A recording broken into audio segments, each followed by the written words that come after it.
ಲೋಕ ಬಲೆಗೆ ಬಿದ್ದ ತುಮಕೂರು ಜಿಲ್ಲಾಸ್ಪತ್ರೆ ನೇತ್ರ ತಜ್ಞೆ. ಕಣ್ಣಿಗೆ ಲೆನ್ಸ್ ಹಾಕಲು 6,000 ಲಂಚ ಕೇಳಿದ ವೈದ್ಯೆ.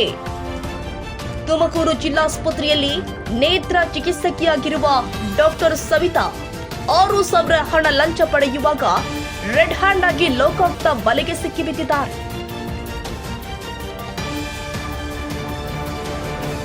ತುಮಕೂರಿನ ಉಪ್ಪಾರಹಳ್ಳಿ ನಿವಾಸಿ ಅವಿನಾಶ್ ಎಂಬುವರ ತಾಯಿ ಕಣ್ಣಿಗೆ ಲೆನ್ಸ್ ಹಾಕಲು 6,000ಕ್ಕೆ ಡಿಮ್ಯಾಂಡ್ ಇಟ್ಟಿದ್ರು.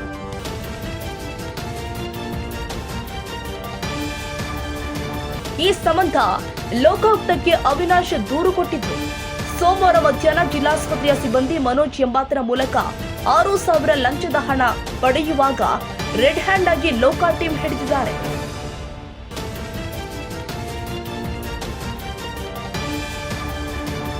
ಲೋಕಾಯುಕ್ತ ಡಿವೈಎಸ್ಪಿ ಮಂಜುನಾಥ್ ನೇತೃತ್ವದಲ್ಲಿ ದಾಳಿ ನಡೆಸಲಾಗಿತ್ತು. ಸದ್ಯ ಡಾಕ್ಟರ್ ಸವಿತಾ ಹಾಗೂ ಆಸ್ಪತ್ರೆ ಸಿಬ್ಬಂದಿ ಮನೋಜ್ನನ್ನ ವಶಕ್ಕೆ ಪಡೆದು ವಿಚಾರಣೆ ಮಾಡಲಾಗ್ತಾ ಇದೆ. ವರದಿ ಶಿಲ್ಪಾ ಆರ್ ಗೌಡ, ನವಕರ್ನಾಟಕ ಟಿವಿ.